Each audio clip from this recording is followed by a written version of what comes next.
During the entire period of using long-range weapons that the West gave us, we saw them used only in a few cases, in particular when the distance from the border with Ukraine was significant. For example, we can recall the strike on the aircraft repair plant near Novorossiysk. As military expert and founder of the Reactive Mail organization of Ukraine, Pavel Narozhny noted to Channel 24, most of the strikes were in the Kursk region. There has been no official announcement of the use of this weapon at maximum range. In general, it looked like each target had to be approved by our allies. If it was a target deep inside Russian territory, then only Ukrainian drones were used. But it is clear that a drone cannot cause such damage as a cruise or ballistic missile. I understand that most of the targets were confirmed, so we can count the strikes deep into Russia on the fingers of one hand, noted Pavel Narozhny. It is difficult to say when Ukraine last launched a strike. For example, with ATACMS missiles. We also talk a lot about Taurus, but we have not received them yet. It is worth mentioning here that Germany has stopped publishing any information about the transfer of weapons. So the statement by German Chancellor Friedrich Merz about lifting restrictions on the supply of long-range weapons to Ukraine should be assessed critically. Moreover, he explained that the decision was made a long time ago. Ukraine can assume that the number of 50 units is currently being discussed.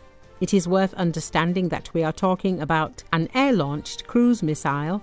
It is launched from aircraft and then it flies at a programmed altitude, preferably at a low altitude so that it is not noticed. This missile can penetrate concrete fortifications. When it comes into contact with the fortification, it makes the first explosion, penetrates it, flies inside, and then the second explosion occurs, a much more powerful one. It destroys everything that was inside. We can imagine Putin's bunker, to which such a missile flies. It nails a hole in it, flies inside and explodes there. It is a very effective thing. We have already used a similar munition. This is Storm Shadow/Scalp EG, explained Pavel Narozhny. Probably this is how they managed to cause serious damage to the Crimean Bridge. Such ammunition was also used against the enemy command post in the Kursk region. Expensive targets are a priority for such missiles. These can also be airfields, fuel depots, ammunition.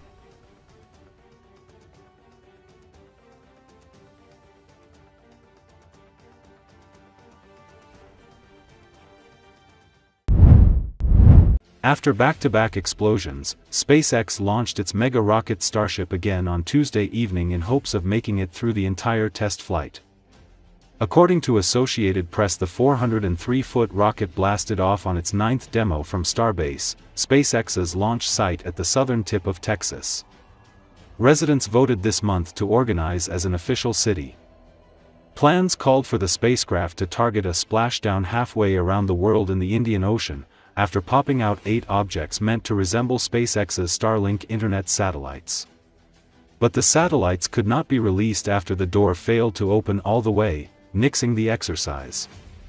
It was the first time one of CEO Elon Musk's Starships, intended for Moon and Mars travel, flew with a recycled booster.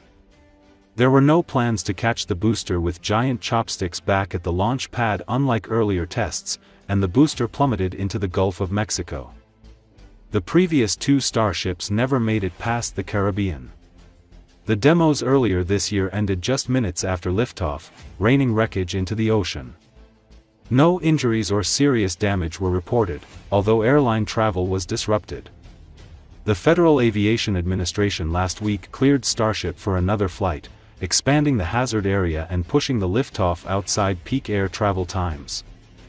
Besides taking corrective action and making upgrades, SpaceX modified the latest spacecraft's thermal tiles and installed special catch fittings. This one was meant to sink in the Indian Ocean, but the company wanted to test the add-ons for capturing future versions back at the pad, just like the boosters. NASA needs SpaceX to make major strides over the next year with Starship, the biggest and most powerful rocket ever built, in order to land astronauts back on the Moon. Next year's moonshot with 4 astronauts will fly around the Moon, but will not land.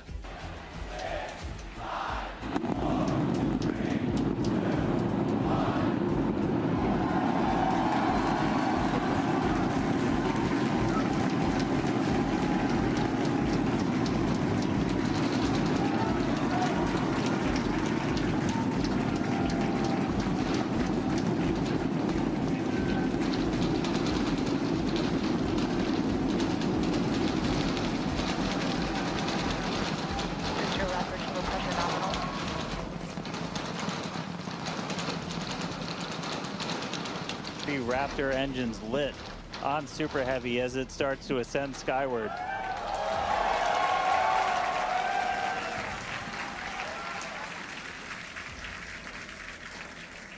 Coming up on Max. Wow, Dan, that was incredible. We could feel the building shaking here, See those engines powering down? Booster engine cut off. Ship ignition. Stage separation. Incredible flip by Super Heavy booster, and you can see those 6 engines, those 3 engines on the ship ignited. 6 healthy Raptors running on ship, on its way to space. Peek that engine view. Booster doing the boost back. Chris, how's it looking over there in Hawthorne, man? Reminder, we are not recovering the Super Heavy booster today. We are instead going to do some... shutdown.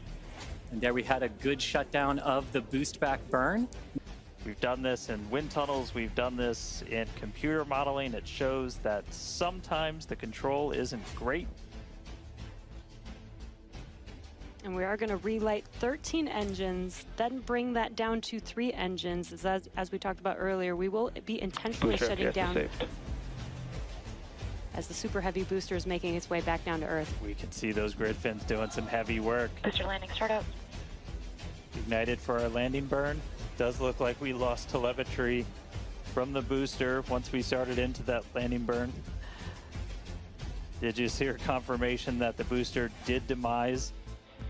Ship engine cut off.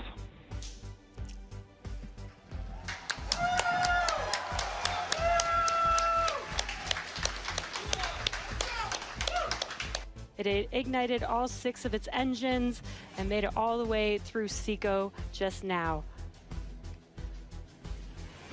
Start dispensing those